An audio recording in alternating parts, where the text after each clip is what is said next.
Hi masters, for you మీకోసం ఛానల్కి స్వాగతం సుస్వాగతం. ముందుగా మన జగద్గురు అయిన బ్రహ్మర్షి పితామహ పత్రిజీ గారికి, మన గురుమాతకి నా ఆత్మ ప్రణామాలు మాస్టర్స్. ఓకే మాస్టర్స్, ప్రతిరోజు మన ఛానల్లోని స్వాధ్యాయం జరుగుతుంది మాస్టర్స్. ఈరోజు స్వాధ్యాయం చేయడానికి సీనియర్ పిరమిడ్ మాస్టర్ గారైన శేషు మేడం నరసాపురం నుంచి వచ్చారు. మేడం గారిని సాదరంగా ఆహ్వానించుకుందాం. ఈరోజు మేడం చెప్పబోయే టాపిక్ వాక్క్షేత్రం బుక్ 2లోంచి వాక్క్షేత్రం గురించి చెప్తున్నారు. ఈ గొప్ప ఆత్మజ్ఞానం అందించడానికి మేడం గారికి వెల్కమ్ చెప్తాం మాస్టర్స్. నమస్తే మేడం, వెల్కమ్ మేడం. మరియు ఛానల్ వారికి ఈ అవకాశం నాకు ఇచ్చినందుకు కృతజ్ఞతలండి. మనం గత 4 రోజుల నుంచి కూడా వాక్షేత్రం గురించి పత్రిజీ వారు ఏం చెప్పారు ఏంటి అనేది మనం తెలుసుకుంటున్నాము. మానవ శరీరం 3 క్షేత్రాలకి సంబంధించి చేష్ట భావన క్షేత్రము, వాక్షేత్రము, చేష్ట క్షేత్రం ఈ మూడింటికి సంబంధించిన విషయాలు తెలుసుకున్నాం. అయితే అందులో అంశంగానే మనము పిరమిడ్ ఆయన అంటే మనం ఎలాగ సాధన చేసి సత్య వాక్కులను పలకాలి. వాక్కులు ఎన్ని రకాలు అనేది 3 రకాల వాక్కులు ఉంటాయి. శుభమైన పలుకులు పలకటము, అశుభమైన పలుకులు పలకటము, సత్యవాక్కులు పలకటం అనే గురించి మనం తెలుసుకున్నాం. అయితే మనము ఈ సత్యవాక్కుల్ని ఎలా పలుకుతాం అంటే ఒక్కొక్క స్థితిలో ఉన్నవాళ్ళు, మూలాధారంలో ఉన్నవాళ్ళు ఎలా ఉంటారు, స్వాధిష్టానంలో ఉన్న వాళ్ళు ఎలా పలుకుతారు, మణిపూరంలో ఉన్న వాళ్ళు ఎలా పలుకుతారు, విశుద్ధ చక్రంలో ఉన్నవాళ్ళు, సహస్రార స్థితిలో ఉన్నవాళ్ళు అంటే ఆత్మస్థితిలో ఉన్నవాళ్ళు. అయితే ఇక్కడ ఏంటి రెండింటిని వేరు చేసుకుని ఎవరు తప్పు ఎవరు ఒప్పు తెలియనికుండా ఎవరిని విమర్శించకుండా నో కామెంట్ నో జడ్జిమెంట్ అని మనకి ఒక చక్కటి కాన్సెప్ట్ ఇచ్చారు పత్రిజీ గారు. అది ఎందువల్లనంటే నీ వాక్కులు ఎలా ఉండాలి, శుభంగా ఉండకూడదు, అశుభంగా ఉండకూడదు, అంతా కూడా ఎలా ఉండాలి, సహస్రార స్థితిలో ఆత్మ స్థితిలో ఆత్మ పరిణితి స్థితిలో నువ్వు పలకాలి.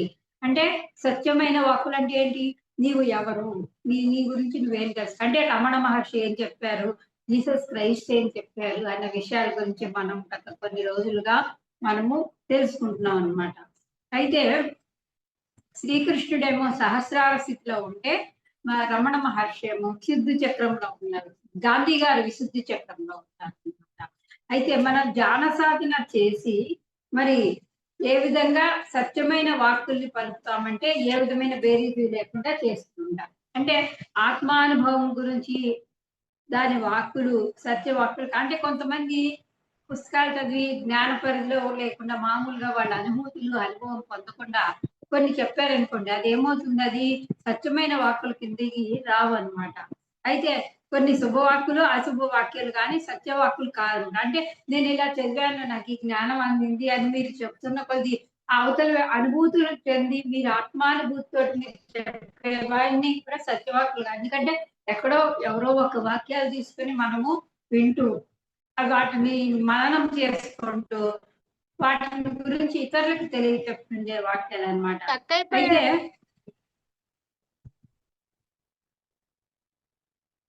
స్టక్ అయిపోయింది. కట్ అయినా ఓకే మేడం, ఇప్పుడు వినపడుతుందా మేడం? వినపడుతుంది మేడం. ఓకే.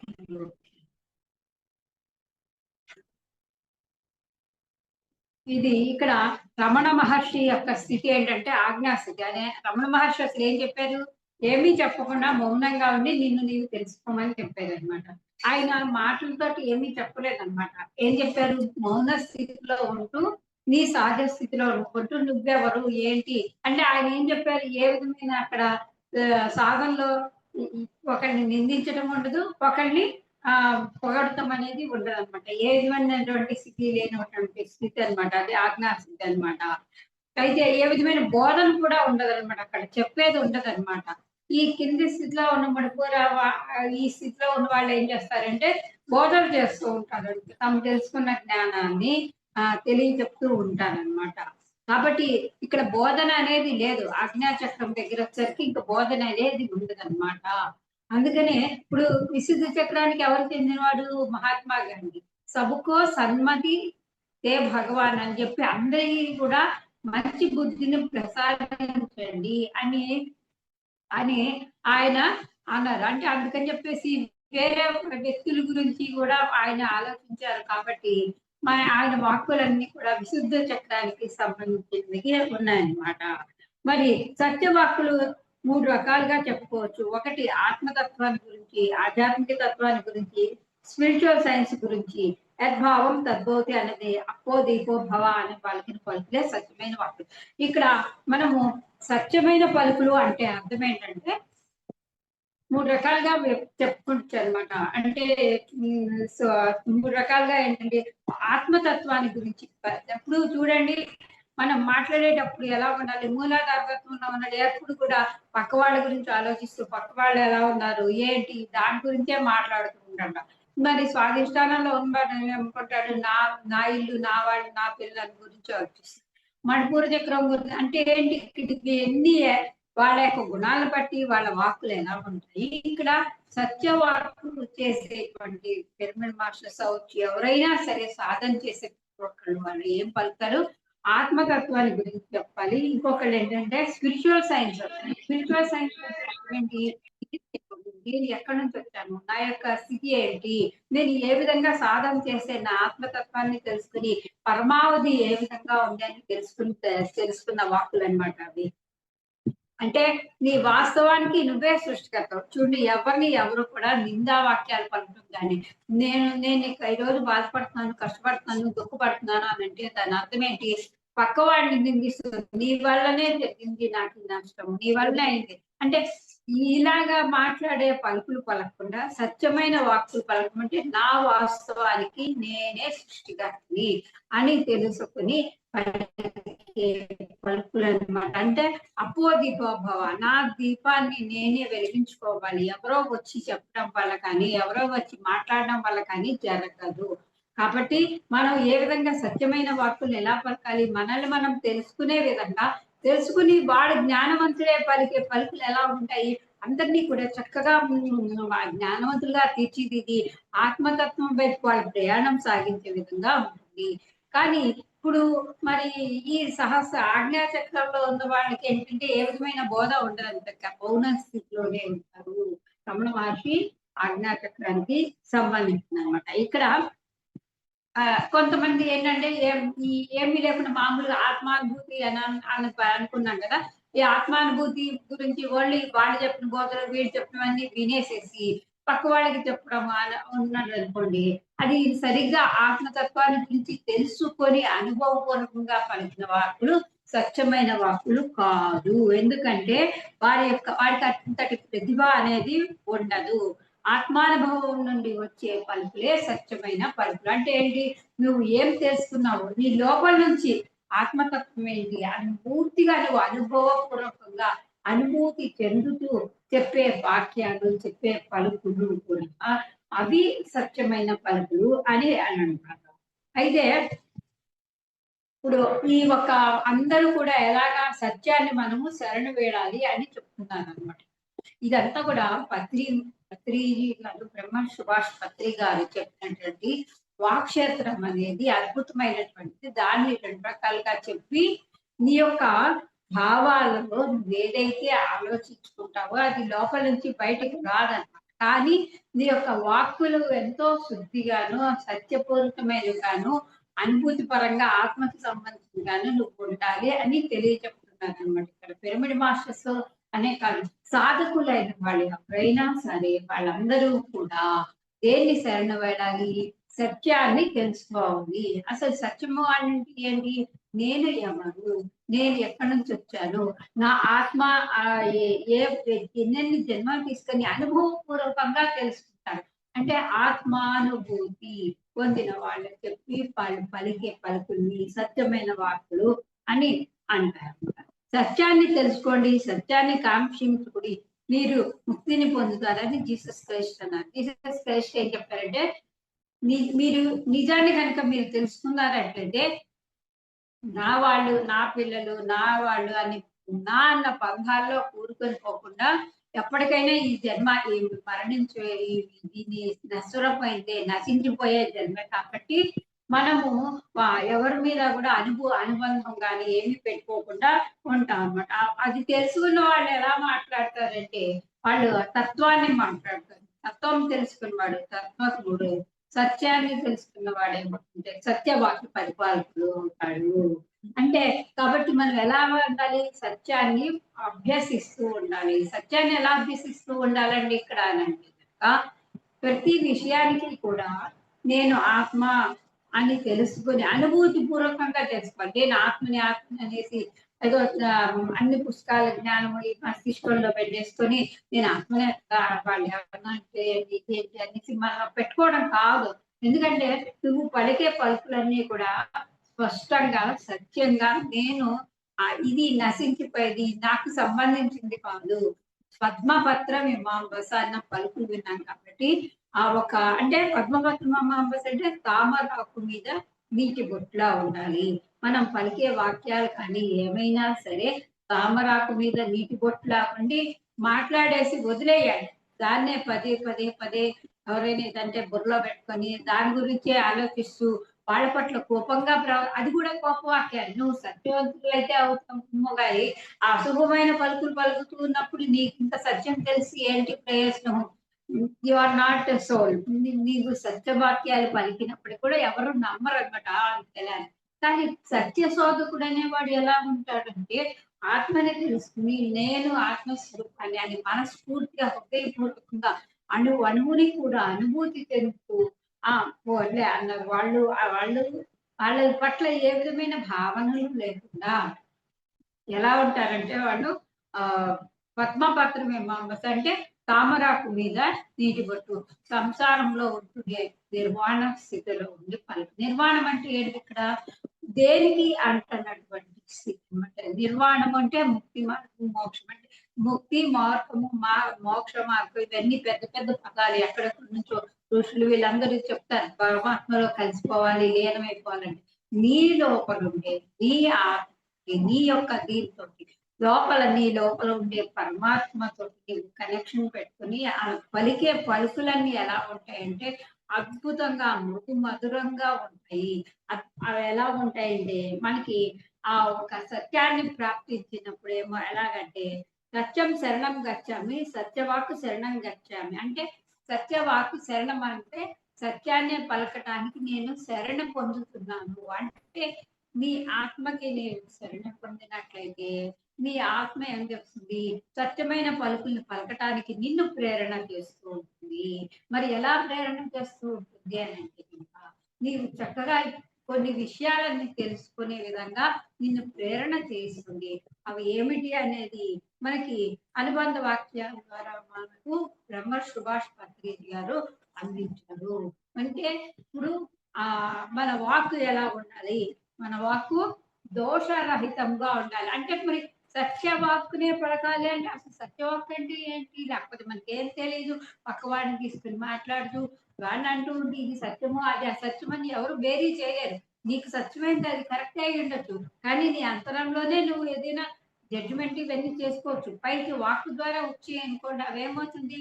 దోషరహితంగా ఉండి, పక్కన వాళ్ళు విమర్శనారహితంగా ఉండి, వాళ్ళు మళ్ళీ నిన్ను అనటము, నీ యొక్క మనశ్శాంతి కరువవటము అలా జరుగుతూ ఉంటుంది. ఏంటి మరి నేను సత్యమే పలికాను కదండీ అనంటే, అది నీ అంతరంలో నీకు సత్యమై ఉండొచ్చు. కానీ అవతల వ్యక్తిలో నిన్ను తప్పుపట్టి అంశం చేసి నీకు అనుగుణంగా ఉండేవాడైతే ఓకేనండి, చెప్పారండి, కరెక్ట్‌గా చెప్పారండి. మీరు చెప్పిందే కరెక్ట్ అని సత్యం అండి అని ఓకే చెప్పేస్తారు. అలాగే నిన్ను విమర్శించి లేకపోతే నేను ఎలా అయినా సరే ఆధ్యాత్మికంగా ఎందుకు ఎదగాలి? వీడిని ఎలాగోలా పట్టుకోవాలని ఎప్పటికప్పుడు మిమ్మల్ని వెనక్కి లాగే అంశాలు కొంతమంది వ్యక్తులు గాని మన చుట్టూ కూడా తారసపడిన వాళ్ళు చాలా మంది ఉంటారు. కాబట్టి మన వాక్ అనేది ఎలా ఉండాలంటే దోషరహితంగా ఉండాలి. మరి దోషరహితంగా ఉండాలి అనంటే అర్థం ఏంటంటే టోల్టెక్ 4 ఒప్పందాలు మీరు చదివారో తెలీదు కానీ మొట్టమొదట వాక్యం ఇదనమాట. మీ వాక్కు దోషరహితంగా ఉండాలి. మీ మాట ఈ విధంగా ఎందుకుండాలి? మీ మాటని ఎంతో పవర్‌ఫుల్ అన్నమాట. శక్తివంతమైనది కాబట్టి ఈ మాట నేరుగా పరమాత్మ నుంచి వచ్చిన బహుమతి. కాబట్టి మొట్టమొదటి మాట ఏంటంటే భగవంతుని మాటని అంటే అది భగవంతుడి చేత చెప్పబడింది. అంటే నువ్వు ఏది పలుకుతున్నావో ఇప్పుడు పలికేదంతా కూడా నేను కాదు. మరి పలికేది నేను కాదండి. ఎవరండి మీరు పలుకుతున్నారు, మీరు మాట్లాడుతున్నారు, మీరు చెప్తున్నారు. మరి మీరు కాదు అని మీరెలా చెప్తున్నారు? అంటే మీ లోపల మీ అంతరంలో పరమాత్ముడు ఉన్నాడు అని మీరు విశ్వసించండి. అంటే విశ్వాసం అంటే ఏంటి? ఒక విధమైన దృఢమైన, బలమైన నమ్మకము. దాన్ని ఎలా అంటే ప్రతి ఒక్క పలుకు కూడా ఏమవుతుంది అది సత్యంగా ఉంటుందన్నమాట. వాళ్ళు మీ వాక్ అనేది దోషరహితంగానే వస్తుంది. ఎందుకంటే మీరు మనసుతోటి మాట్లాడారు. మనసుతో మాట్లాడితే ఏమవుతుంది అవతల వ్యక్తుల తప్పులు, ఒప్పులు అన్నీ అదే మీ అంతరాత్మ మీ లోపల ఉండే పరమాత్మతోటి కనెక్షన్ మీరు మాట్లాడినట్టయితే భగవంతుడే నాతో మాట్లాడినట్లు అంటారు. అందుకే పోతనామాత్రుడు ఒక శ్లోకాన్ని చెప్తాడు. పలికేడిది భాగవతం అంట. పలికించేడు వాడు రామభద్రుడు ఉండటం ఏ పలికిన పలుకులేలా సత్యమైనదని ఒక పద్యం చెప్తాడు. అంటే అర్థం ఏంటి? నేను చెప్పట్లేదయ్యా, నేను ఇవేమీ చెప్పట్లేదు అని అన్నమాట. కాబట్టి మన ఒక శక్తి అంతా కూడా మన మాటల ద్వారానే ఉంటుంది. మరి మీ మాటల ద్వారానే ప్రతిదీ కూడా మీరంటి ఇప్పుడు చూడండి, అబ్బా వాళ్ళు మాట్లాడితే ఉంటుంది, ఎంత అద్భుతంగా ఉంటుందో, మంచి మంచి విషయాలు చెప్తున్నారండి అని అంటారు. కాబట్టి మీ యొక్క మాట ఎలాగెళ్తుంది? ధ్వని రూపంలో అంటే శబ్దం రూపంలో బయటకెళ్తుంది. ఆ శబ్దం ఎట్లా ఉంటుంది? చుట్టుపక్కల ఉన్న వాతావరణం కూడా పరిశుద్ధంగా ఉంచేందుకు అవకాశం ఉంటుందన్నమాట.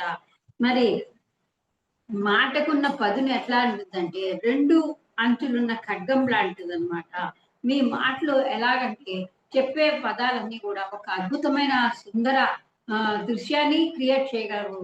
మళ్ళీనేమో ఏమవుతుందంటే ఒక్కొక్కసారి భయానకమైన దృశ్యాన్ని కూడా క్రియేట్ చేస్తుంది. ఎందుకంటే చూడండి, మీరు ఒక్కొక్కసారి మాట్లాడేటప్పుడు అద్భుతంగా ఉంది, ఆ క్రియేషన్ ఎంత బాగుందో అని అద్భుతమైన పలుకులు పలుకుతారు. మళ్ళీ వెంటనే ఇంకొక చోటుకి వెళ్తారు. మీరు వెళ్ళినప్పుడు అక్కడ ఒక విధమైన భయమైనటువంటి భయంకరమైనటువంటి కొన్ని సంఘటనలు మీరు చూస్తుంటారు. అప్పుడు అది చెప్తూ ఉండేసరికి ఏమవుతుంది? అమ్మో! వాళ్ళు అలాగా ఇలాగా, అబ్బో! ఎంత భయమేసిందో నాకు అని మీరు చెప్తూ ఉంటే ఏమవుతుంది? అంటే మీరు పలికేదెవరు? మీ నాలుక అన్నమాట పలుకుతుంది. అంటే ఏంటి? మీ వాక్కుకున్న పదునేంటంటే 2 చురకత్తుల్లాంటిదన్నమాట. ఒకడిని మాటతోటి దూషించనుగలదు, ఒకళ్ళని పైకెక్కి లేవనెత్తించగలను కలదనమాట. కాబట్టి మన యొక్క వాక్ ఎలా ఉండాలి? దోషరహితంగా ఉండాలి. మరి మాట్లాడేటప్పుడు మనం ఎలా ఉండాలంటే ప్రేమ తత్వంతో మాట్లాడాలి. మీరు ఎంత ప్రేమగా మాట్లాడుతూ ఉన్నారు, అవతల వ్యక్తులు మీకు ఆ ప్రేమని మీరు ఇస్తున్నట్లే లెక్క. యూనివర్సల్‌కి ఏమిస్తున్నారు? ప్రేమనిస్తే ఆ యూనివర్సల్ అంటే ఎవరు? మనం అందరం అన్నమాట. ఇప్పుడు మీరు మా ఇంటికొచ్చారు. వచ్చినప్పుడు మీతో మామూలుగా మాట్లాడకుండా మీరు అప్పుడు అది చేశారు, ఇది చేశారు అనేసి కోపం పెట్టుకొని ఆ పదాలన్నీ జ్ఞాపకం ఉంచుకొని పదాలు పెట్టామనుకోండి, అప్పుడేమవుతుంది? మీరు ద్వేషాన్ని అవి క్రియేట్ చేసి యూనివర్సల్‌లోకి పంపిస్తున్నారు. అదే ఆ వ్యక్తి ఎలాంటి వాడినైనా బేరీ చేసుకోకుండా తత్వంతో మంచి మనసుతోటి హృదయపూర్వకంగా మీరు ఆహ్వానించి ప్రేమ తత్వంతో మీరు గనక వాళ్ళని రిసీవ్ చేస్తున్నట్లయితే కనుక ఆ ప్రేమ మీకు ఇంకొక చోట ఎక్కడో ఒకళ్ళ ద్వారా మీకు వస్తుందన్నమాట. కాబట్టి వాక్కు ఎంత శక్తివంతమైందంటే ఒకానొక జీవితాన్నే మార్చేస్తుందన్నమాట. ఎందుకంటే చూడండి, పరుషమైన వాక్కులు మనల్ని ఎవరైనా మాట్లాడినప్పుడు మనం హర్ట్ అవుతాం కదా! అదే పరుషమైన వాక్కులు మనం ఇంకొకళ్ళకి అన్నప్పుడు అవతల వ్యక్తి కూడా బాధపడతారు కదా! నేను ఏ విధంగా చూసినప్పటికి కూడా నీ వ్యక్తిత్వము, నీ వాక్కు, నీ జ్ఞానము ఎలా ఉన్నది అనేదే ముఖ్యము. ఎందుకంటే అవతల వ్యక్తితో అవతల వ్యక్తి వచ్చి మీ దీంతో నీ చార్జ్ షీట్ తీసుకుంటానికి మీరు ఒప్పుకుంటారా? మీ యొక్క దీన్ని నువ్వు ఇలాగుండా, అలాగుండా శాసించే వాళ్ళు ఎవరు? మీ జీవితానికి శాసనకర్తలు ఎవరు? మీరే. కాబట్టి మీరు ఎలా ఉండాలి? మీ యొక్క వాక్ ఎలా ఉండాలి? అవతల వ్యక్తి ఎలా ఉన్నప్పటికీ కూడా వాళ్ళని ఎలా చూడాలి? ప్రేమ తత్వంతో, జ్ఞానతత్వమైన పలుకులే పలికి వాళ్ళని ఎవరిని వాళ్ళు మార్చుకుంటారు. కానీ మన శక్తితోటి, మంచి వాక్యాలతోటి మన యొక్క జీవితాన్ని కూడా కొంతమంది మార్చుకున్న వాళ్ళు ఉంటారు. అమ్మో! నేను అలా చేసినా కూడా నా మీద ఎంత ప్రేమ చూపించారు వాళ్ళు అనేసి బంధుత్వాలు గాని, సంబంధ బాంధవ్యాలు గాని ఎంతో చక్కగా నిలబడటానికి అవకాశం ఉంటుందన్నమాట.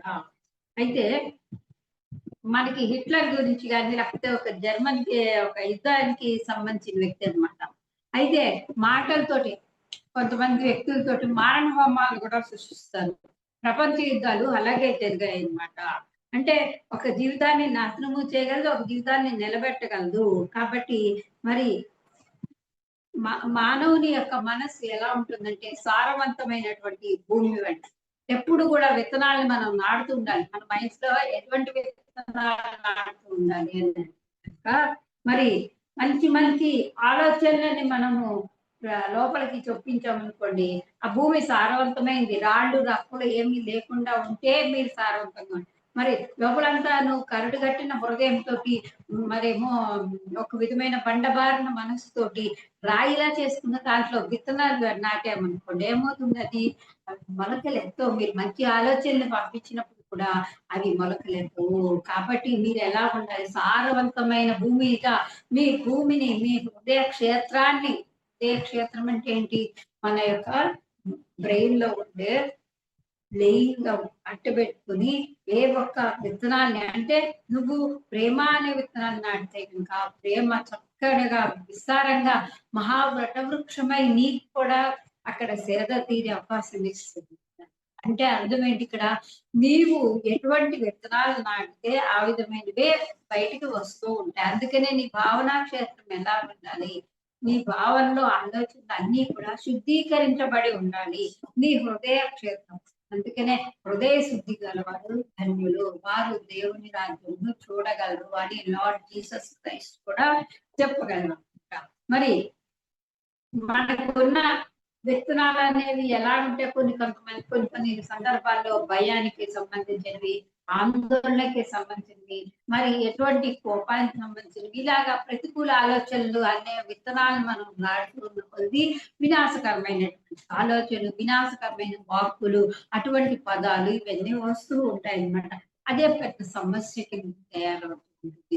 నువ్వు ప్రశాంతంగా ఉండవు, చుట్టుపక్కల ఉన్న వాళ్ళని ప్రశాంతంగా ఉండాలి పరిస్థితిని వస్తుంది. కాబట్టి మన మనస్సు ఎటువంటి విత్తనాలని అంటే శుద్ధీకరించబడినటువంటి ప్రశాంతమైన స్థితిలో మనం కళ్ళు మూసుకొని ధ్యాన స్థితిలో ఉంటే, లేకపోతే మంచి మంచి వాక్యాలు పలుకులు వాళ్ళు ఎవరు మనల్ని ఏమీ చేయలేరు. మంచి పదాలు ప్రవచనకారులు అన్ని విని మన హృదయంలో కొన్ని కొన్ని విత్తనాలు బీజాలు నాటుకొని అబ్బా ఈ విధంగా మనం ప్రవర్తిస్తే బాగుంటుంది, ఈ విధంగా మన లోపల మోటివేషన్ చేసుకుంటూ మన భయం ఉన్న చోట ఏం చేయాలి? తీసేసి దాన్ని వెంటనే నువ్వు ధైర్యం అనే విత్తనాన్ని, ద్వేషం ఉన్న చోట ప్రేమ అనే విత్తనాన్ని, అంటే మనల్ని మనం గుర్తించేలాగా.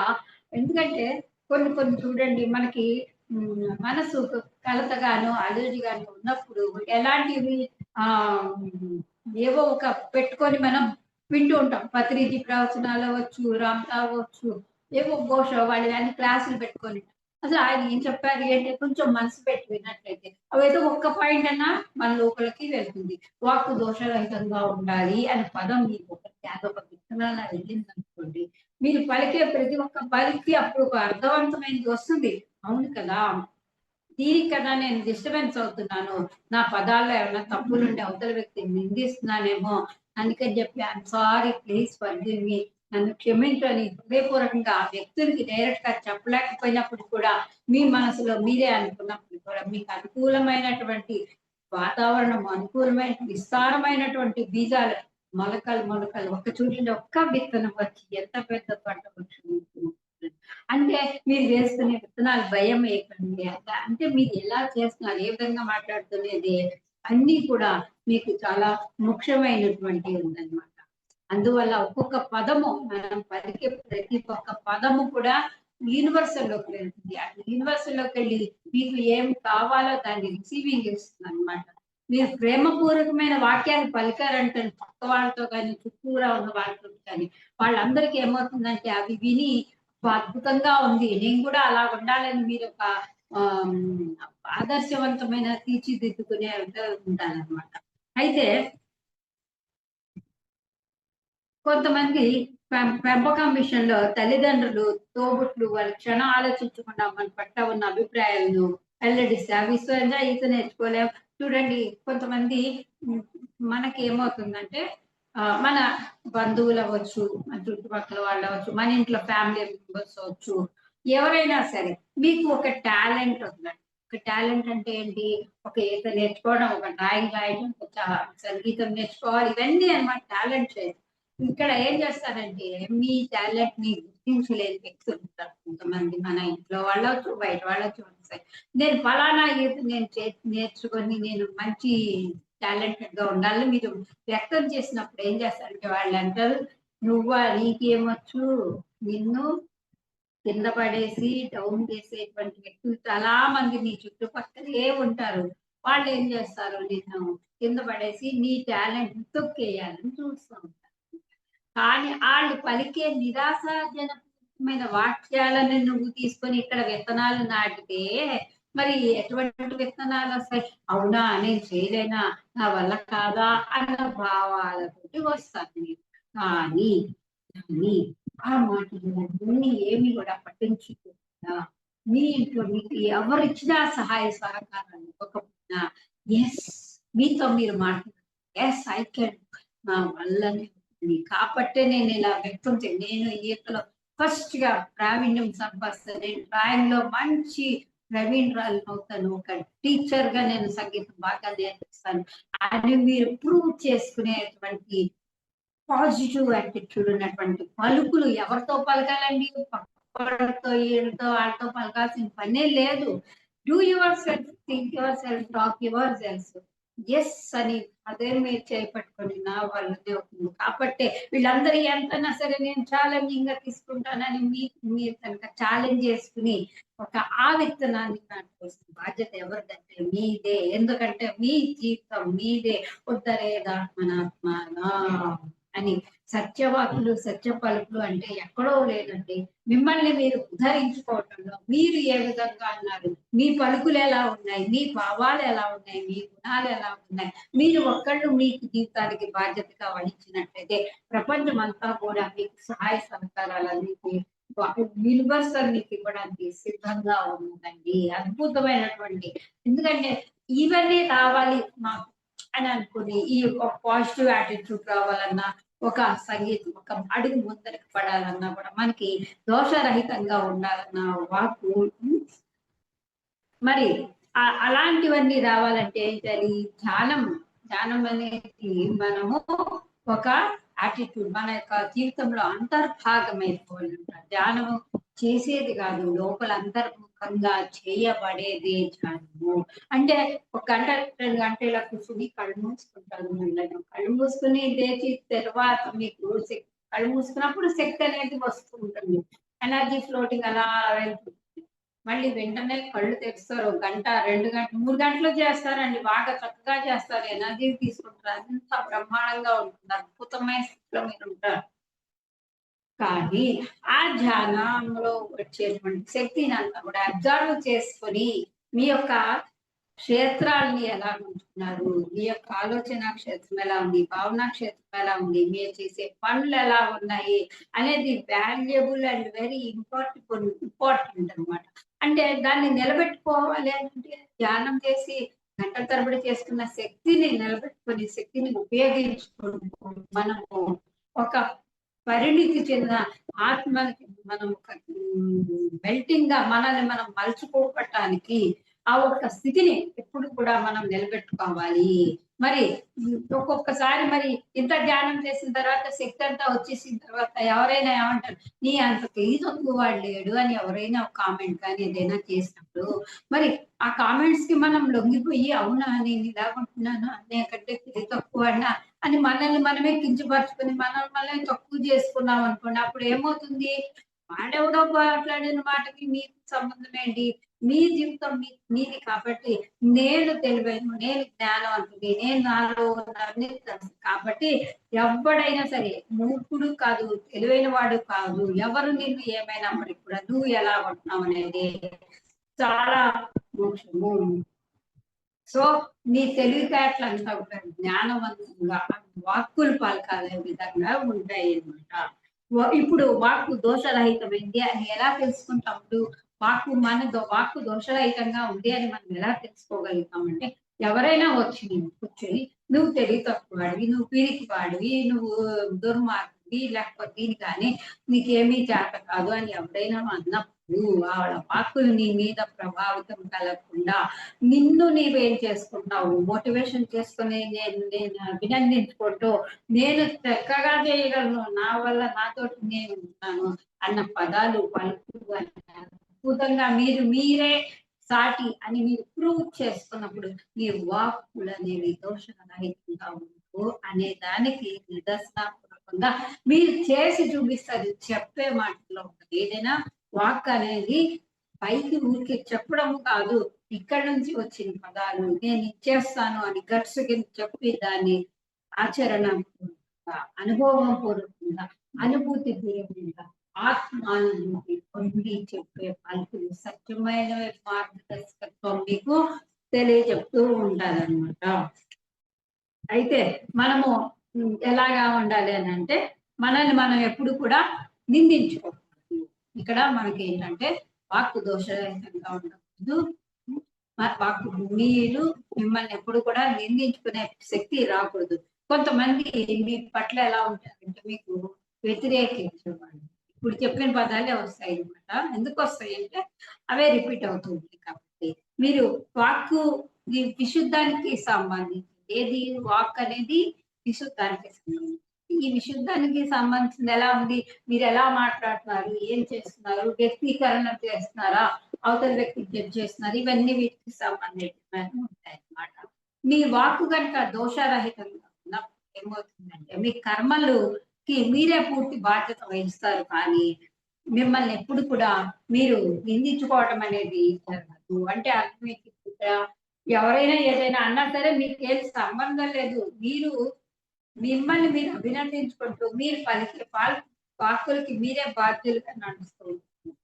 ఎవరు అన్నారని చెప్పి మనల్ని మనం తగ్గించేసేసుకుని మన వాక్కు దోషరహితంగా అలా ఉన్న దోషరహితం మనం అనుకుంటాం. దోషరహితం అంటే ఏంటి, నేను సరిగ్గా మాట్లాడుతున్నా సరే నన్ను ఎందుకు ఇలా నిందిస్తున్నారు, ఇలా చేస్తున్నారు అని అనుకుంటాం కొన్ని సందర్భాల్లో. నేను అసలు ఏం మాట్లాడలేదండి, అయినా సరే వాళ్ళు ఎందుకని అలా నా మీద నిందావాక్యాలు వేస్తారు, ఇలా చేస్తారని నేను అనుకుంటాను. దోషరహితంగా ఉందని నేను బాగా, కానీ అసలు దోషరహితం అంటే అర్థం ఏంటంటే ఎవరైనా ఏదైనా మిమ్మల్ని అన్నప్పుడు మీరు దాని వైపు ఏ స్పందన లేకుండా ఎస్ ఐఆమ్ గ్రేట్ఫుల్, నేను స్పష్టంగా నా యొక్క భావాలని నా యొక్క ఆలోచనని వ్యక్తీకరిస్తాను అని మీకు మీరు చెప్పని మీతో మీరు ఉన్నట్లయితే ఖచ్చితంగా ఈ వాక్ అనేది దోషరహితం. మరి ఎవడో ఏదో అన్నందుకు మీరు బాధపడుతూ కూర్చున్నారు అనుకోండి, లేకపోతే ఏదో అదే పదే తలుచుకుంటూ రోజులు, వారాలు, నెలలు ఇన్నే పట్టుకొని వేలాడుతున్నాం అనుకోండి, అప్పుడు మనకి ఏమవుతుంది, మనం పలికే పలుకులన్నీ కూడా వాడి మీద ద్వేషంగాను, కోపంగాను వచ్చి ఇలా తయారు. కానీ వాక్కు దోషరహితంగా ఉండాలి అన్నట్టుగా వాళ్ళని ఏమీ పట్టించుకోకుండా మీ కర్మలకి మీరే బాధ్యులు. అవును అన్నాడు, ఏదో తెలియక నేనేమన్నా పొరపాటున మిమ్మల్ని మీరు అప్రిషియేషన్ చేసుకుంటూ ఒకవేళ తెలిసి కానీ తెలియక కానీ వాళ్ళని ఏమైనా అనుంటే నన్ను అన్నారని భావంతో మీరు ఉన్నట్లయితే కనుక మీరు కర్మలన్నింటికి కూడా మీరే బాధ్యత వహిస్తూ ఉంటారు. కాబట్టి ఇక్కడ వాక్కు దోషరహితంగా ఉండటం అంటే ఆ మాటలనే మీపైన ప్రయోగించుకోకుండా ఉండాలని. మీరు వీధిలో నడుస్తున్నప్పుడు ఒక వేదం వినపడినట్లయితే అది మీపై కానీ నిజానికి ఆ మాటలు నా మీద ఎప్పుడు ఎవరైనా మిమ్మల్ని నడుచుకుంటూ వెళ్తున్నారు, రోడ్డు మీద నడుచుకుంటూ వెళ్తున్నారు అనుకోండి, అరే వాడు అలాంటి వాడ్రా, ఇలాంటి వాడ్రా, ఎంత దుర్మార్గుడ్రా అనేసి ఎవరైనా మిమ్మల్ని అంటున్నారు అనుకోండి, ఓకే అది తెలియకుండానే మన మాటల మీద మన వాక్కు మీద ప్రభావితం చేస్తుంది. కాబట్టి భావోద్వేగాలన్నింటినీ కూడా ఇప్పుడు మాటల ద్వారా మనము విషయాన్ని మనకి పాముకి విషం అంటారు, కానీ నరుడికి శరీరం అంతా విషమని ఒక సామెత ఏదో. అంటే వాళ్ళు ఏదో అన్నారని చెప్పి అక్కడితో ఆగిపోకుండా మనం ఏం చేస్తున్నాం, వాళ్ళ నిందావాక్యాలతోటి యూనివర్సల్కి అవే పంపిస్తూ ఉన్నాం అనమాట. వాళ్ళ మీద ద్వేషభావాలు పంపిస్తున్నాం అనమాట. కాబట్టి మనము అవి పంపించకుండా ఉండాలని అంటే ఏం చేయాలి, మనల్ని మనం ప్రేమించుకోవాలంట. అప్పుడు మన ఏ విధంగా ఆ ప్రేమను వ్యక్తీకరిస్తున్నాము. ఓకే, వాళ్ళు జీసస్ క్రైస్ట్ ఏమన్నారు, సిలువ వేసినప్పుడు పైన 2 చేతులు పెట్టి మేకులు ఇచ్చినప్పుడు పైకి వెళ్ళినప్పుడు అయినా దాహం వేస్తుంటే నీళ్ళు ఇవ్వరు అనమాట ఆయనకి. తర్వాత ఇలాగ కాళ్ళ మీద మేకులు అవి కొట్టి ఇలా తీసి ఇలా పైకి ఊస్తూ ఆయన ఏమన్నారంటే ఆ తండ్రి అంటే తన యొక్క తండ్రి అంటే దైవలోకంలో ఉండే ఆ పరమాత్మ ఇలాగ చూస్తూ వీళ్ళకి ఏమీ తెలియట్లేదు, తెలియకుండా చేస్తున్నారు వాళ్ళు. ఉమ్. ఎంత గొప్పతనం ఉంటుంది మరి, ఎంత ప్రైజ్ లార్డ్ అంటాం మనం. ఎందుకు అంటున్నామంటే ఆ గొప్పతనాన్ని మనము అంగీకరించాలి. ఎందుకంటే ఆయన ఏం చేశాడు, ఆయన బోధనలు ఏంటి అనేది కాదు. మనం కొంతమంది వ్యక్తుల నుంచి చాలా నేర్చుకున్నాం. ఆ వీళ్ళకి ఏమీ తెలియదు నాయన తండ్రి, నీ రాజ్యంలో వాళ్ళకి చోటు ఇవ్వు అని హృదయపూర్వకంగా ప్రార్థన చేశారు. అలాగే మనము తెలిసి కానీ తెలియ అవతల వ్యక్తి తెలియకుండానో లేకపోతే ఏదో వాళ్ళు చిన్నపిల్లలు అవ్వచ్చు, పెద్ద పిల్లలు అవ్వచ్చు, మన పిల్లలే అవ్వచ్చు, చుట్టుపక్కల ఎవరైనా ఏమన్నా అంటున్నప్పుడు వాళ్ళ పట్ల ఎంత ప్రేమ అలా కళ్ళతోటి మనం వ్యక్తీకరిస్తే ఉంటుందంటే ఒక అద్భుతాన్ని చూడవచ్చు. ఎందుకంటే అప్పుడు మనం పలికే పలుకులు ఎలా ఉంటాయి, దోషరహితంగా ఉంటుంది. మన కర్మలు మనము రిలీజ్ అయిపోయేందుకు ఛాన్సెస్ ఉంటాయి. మరి మనము ఎలాగా ప్రేమని అనేది వ్యక్తీకరించాలన్నమాట. మరి చూడండి, మనం అనుకుంటాం అవతల వ్యక్తి ప్రేమిస్తేనే మనం ప్రేమిస్తాము అని. వాడికి నేనంటే ఇష్టం లేదు కదా, నేనెందుకు ఇష్టపడాలి, ప్రేమించాలి అన్న భావన మీరు తీసేయాలి. మరి వాళ్ళ పట్ల మనం కృతజ్ఞతా భావన చూపిస్తూ నాకు ఒక లెసన్ నేర్పించావు కదా నువ్వు, నాకు ఒక పాఠాన్ని అనేది నీ ద్వారా నేను నేర్చుకున్నాను కాబట్టి నీకు నేను ఎంతో కృతజ్ఞురాలిని అని చెప్పింది. సో మనము తెలియకుండా వాళ్ళని చెప్పించామనుకోండి, నువ్వు నాశనం అయిపోవాలి, ఇలాగైపోవాలి, అలాగైపోవాలి అని అన్నప్పుడు అవి ఎక్కడికి వెళ్తున్నాయి ఆ పదాలన్నీ? గో టు యూనివర్స్ లోకి వెళ్తున్నాయి. ఏదో ఒక సమయంలో మేనిఫెస్టో అయ్యాది. మళ్ళీ ఎవ్వరు ఈ కాలాంతంలోనో మన వయసు అయిపోయిన తర్వాత ఏదో ఒకటి రూపంలో తిరిగి మనకు వస్తుంది. అందుకే అనుకుంటాం ఏ జన్మలో ఏ పాపం చేస్తాము, ఈ కష్టాన్ని దుఃఖాన్ని అనిపిస్తే ఏ జన్మలో నువ్వు చేయలేదు. నీలో ఒక వాక్కు, నీ యొక్క పదాలు పరుష పదజాలతో ఎవరినైనా శత్రువునైనా సరే ప్రేమించు అన్న చక్కటి అద్భుతమైన పదాలు ఉంది. మనల్ని మనం ప్రేమించుకుంటేనే కానీ రాదండి అది. ఇప్పుడు ముందు నిన్ను ఫస్ట్ ఎవరిదండి? ఇప్పుడు ఆకలేస్తుంది, నీకు ఆకలిస్తుంది, నువ్వు తింటావు. పక్కవాడికి అన్నం పెట్టావనుకోండి, ఆకలి తీరుతుందా? కానీ నువ్వు తింటూ కూడా నిన్ను నువ్వు ప్రేమించుకుంటూ అవతల వ్యక్తి కూడా ప్రేమిస్తూ ఉంటే మన వాక్క్షేత్రం అనేది కూడా అలాంటిది అనమాట. మనల్ని మనం ప్రేమించుకునే వాక్యాలు, మనల్ని మనం ఏదైనా చిన్న దెబ్బ తగిలితేనే, లేకపోతే ఏదైనా కాళ్ళు నొప్పులు వచ్చినా ఏమొచ్చినా కూడా మనం ఏమనుకుంటాం, ఎందుకు ఈ నొప్పులు ఇలాగనేసి తిక్కుంటూ ఉంటాం, బాబాయ్ నడవలేకపోతున్నాను బాధ ఇవన్నీ వస్తుంటాయి. కానీ వాటిని అడిగి వాటితో మాట్లాడి నీ ప్రేమతత్వం చూపించావు, అప్పుడు అవి రెస్పాండ్ అవుతాయి, రెస్పెక్టబుల్ గా ఉంటాయి అన్నమాట.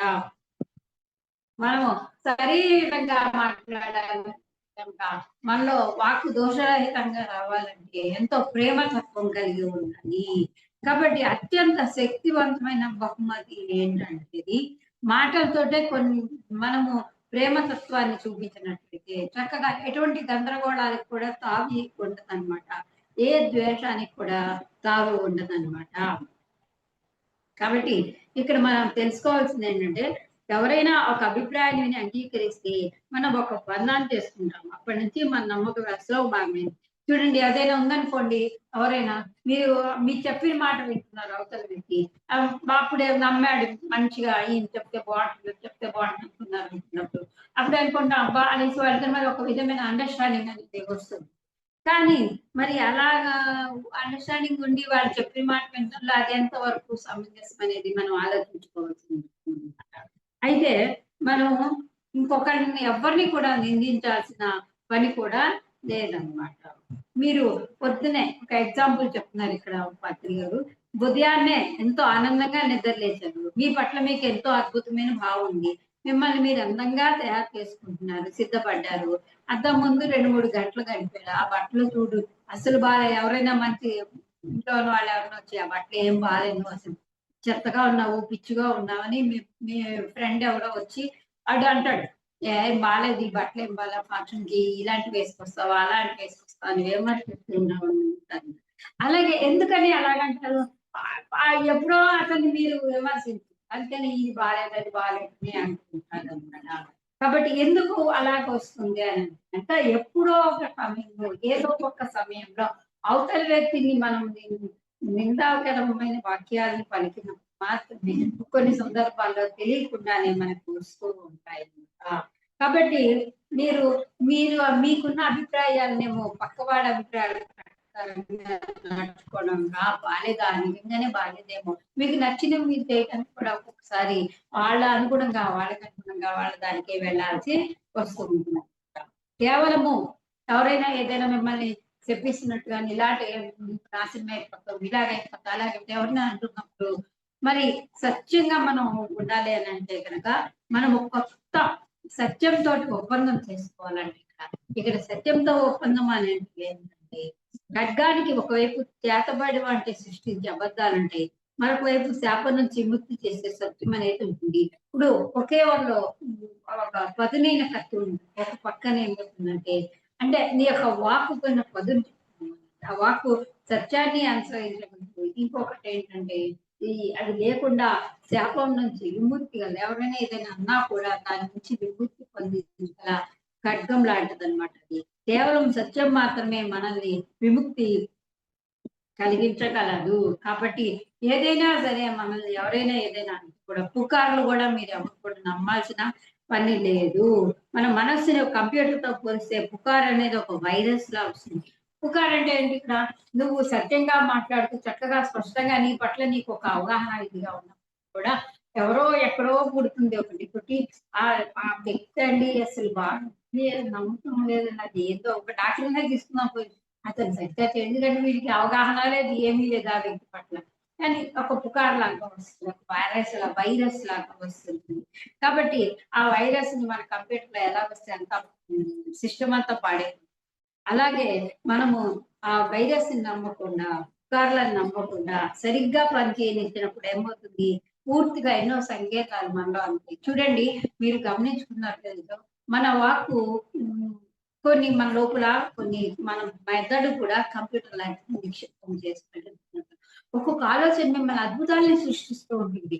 ఒక్క సెకండ్ అది ఏమవుతుందంటే మనకి తెలియకుండానే ఇలా పక్కకు ఒక సెకండ్ ఇలా పక్కకి తప్పుకున్నప్పుడు ఏమవుతుందంటే ఈ ఎప్పుడో జరిగిందో ఏదో జరిగిన ఒక కథ మనకి గుర్తొస్తుంది. తాత ముత్తాతలు చెప్తున్నారు, లేకపోతే వాళ్ళ టైంలో అలా జరిగింది ఇలా మీరు ఎంతో జీనియస్ ఎంతో విధంగా ఒక ఆలోచన రిలీజ్ చేసి మిమ్మల్ని మీరు మోటివేట్ చేసుకునేసరికి అవును కదా అప్పుడు మా తాత అలా ఇలా జరిగింది అనేసి మన పుకార్ లాగా మన లోపల వైరస్ అనేది వచ్చేసి మన మెదడు కంప్యూటర్ చెడిపోతుంది. ఎందుకంటే మనం సృజనాత్మకమైన ఆలోచన సృజనాత్మకమైన క్రియేషన్ తోటి పలికే పలుకులు తగ్గిపోతున్నాయి అన్నమాట. ఎందుకు తగ్గిపోతున్నాయి? ఇలాగా స్పష్టమైన ఆలోచించే ఇలా పక్కకు తప్పుకోవడం వలన మనం అలాగే అనమాట. కాబట్టి ప్రతిది కూడా భావోద్వేగానికి సంబంధించింది అనమాట. ఎమోషన్ బీయింగ్స్ అంటాం మనం, ఎవరము ఎమోషన్ బీయింగ్స్. కాబట్టి మన మదర్లో ఏమవుతుంది, కొన్ని ముద్దర్ల కింద ఏర్పడటం వలన వాడి ఇట్లా వీటిలో ఫిక్స్ చేసేసుకొని ఉండాల్సి వస్తుంది అనమాట. కొన్ని భయం ఉన్నాడు అనుకోండి, ఆవిడ నిజంగా ధైర్యస్తుడే అయినప్పుడు కూడా లోపల కూర్చోబెట్టి వాడి ప్రతిదానికి చేయగలిగినా కూడా చేయట్లేడు, వాడికి ఏమి రాదు అసలుకి, కానీ మీరు చెయ్యగలరు. కానీ మిమ్మల్ని ఎలా చిత్రీకరిస్తున్నారు పదాలతోటి, మీకేమి కాదు మీరేమి కాదు అన్న భావన వాళ్ళే వ్యక్తీకరించి వాళ్ళే చేసి మీ గురించి పక్కన పెట్టేస్తూ ఉంటారు. సో ఇప్పుడు మనం చేయాల్సింది ఏంటంటే మనము ఎక్కువగా మన వాక్ క్షేత్రాన్ని సరి చేసుకుంటూ దీని ద్వారా మనం తెలుసుకోవాల్సిన విషయం ఏంటంటే మన వాక్ దోషరహితంగా ఉన్నట్టు మన మెదడులో ఉన్న ఆలోచనలు అది ఏమైనా సరే సరైన విధంగా సరైన వాక్క్షేత్రం ప్రకారమే మరి నేను చేయగలను అని కాన్ఫిడెన్స్ గా మీరు మాట్లాడుతూ మిమ్మల్ని మీరు తగ్గించుకోకుండా అద్భుతమైనటువంటి ప్రయాణం మనం సాగించవచ్చు. మన వాక్కు దోషరహితంగా ఉండాలి అని మీకు మీరే ఒప్పందం చేసుకోవాలన్నమాట. ఎందుకు ఒప్పందం చేసుకోవాలి ఇక్కడ అంటే పక్కవాడు ఎవడో వచ్చి నిన్నంటే మరి కాదు నేను చేయగలను మీరు కాన్ఫిడెన్స్ కంటే వాక్ మీ వాక్ ఎలా వస్తుంది, విశ్వాసం, ఎస్ నా వల్ల నువ్వేంటి చెప్పేది అనేసి వాళ్ళని పక్కన తోసుకొచ్చి మీరు వెళ్ళేందుకు అవకాశం ముందరికి అడుగు పెట్టేందుకు అవకాశం ఉంటుంది. చాలా కృతజ్ఞతలు, ధన్యవాదాలు. అంటే మెయిన్ కాన్సెప్ట్ మెయిన్ గా మీకు తెలియజెప్పేది ఏంటంటే వాక్క్షేత్రం అనేది కొంత అద్భుతాలు సృష్టిస్తుంది. మన భావంలో ఎలాగైనా ఉన్నప్పుడు కూడా మన భావాలు ఉన్నతంగా ఉన్నట్లయితే కనుక, ఉన్నతంగా అంటే ఏంటి? అవతల వ్యక్తి పట్ల మనం ఎలా ఉన్నాం, మన పట్ల మనం ఎలా ఉన్నాము, ఆ వ్యక్తీకరణలు ఎలా జరుగుతాయంటే మన గుణాలను బట్టి మన వాక్కులనేవి వస్తూ ఉంటాయి. మన యొక్క వాక్కుల్ని దోషరహితంగా చేసుకున్నట్లయితే అంటే ఈ బ్రహ్మ సుభాష్ పత్రి గారు మెయిన్ గా చెప్పింది ఏంటంటే సత్యవాక్య పరిపాలన మీరు సాధించాలి అని అంటే కనుక ఎక్కువగా మెడిటేషన్ ధ్యానం అనేది చేస్తూ మిమ్మల్ని మీరు ఎప్పటికప్పుడు కూడా అవేర్నెస్ తోటి ఎరుకగలగండి. ఆత్మతత్వం, జ్ఞానతత్వంతో, సత్యమైనటువంటి వాక్కులతోటి, సత్యంతో ఫ్రెండ్షిప్ స్నేహితం చేసుకున్నట్లయితే, సత్యంతో స్నేహం అంటే ఏంటి? మిమ్మల్ని ఎవరైనా ఏదంటే ఒరిజినల్ మీ ఒరిజినాలిటీకి ఎప్పుడు చూడండి, ఒక ఫోటోకి డూప్లికేట్ తయారు చేయవచ్చు నేను, కానీ మీకు డూప్లికేట్ చేయాలంటే కష్టం. మీలాంటి ఒక వ్యక్తిని తీసుకొచ్చి మీరు పక్కన పెట్టినా సరే, ఐ ఆమ్ ఒరిజినల్, నేను వాస్తవాన్ని మీ పక్కన తీసుకొచ్చి 100 మందిని మీలాంటి వేషం వేసుకొని తీసుకొచ్చి కూర్చోబెట్టినప్పటికి కూడా yes I am original. That is the power of truth. Truth సత్యము ఎక్కడ, ఆ పవర్ ఎక్కడుంది అని నువ్వు ధ్యానం చేసి నిన్ను నీవు తెలుసుకుంటూ నీ అంతర్లోపల ఉండేటువంటి అంతరంగంలో విరాజిల్లుతుంది ఆ దీప్యమానమైన దివ్య తేజస్సుతోటి వాక్కులన్నీ కూడా ఆ దోషరహితంగా వచ్చినప్పుడు నీ యొక్క సత్యంతో కనెక్ట్ అయ్యి ఉంటావని తెలియదు. బ్రహ్మ సుభాష్ పత్రి గారు నాకు ఈ అవకాశం ఇచ్చినందుకు కృతజ్ఞతలు తెలుపుతూ for you channel. Thank you very much అండి. Thank you madam, thank you so much madam. For you మీకోసం మన ఛానల్కి వచ్చి ఎంతో గొప్ప ఆత్మజ్ఞానం అందించారు మేడం. Thank you madam.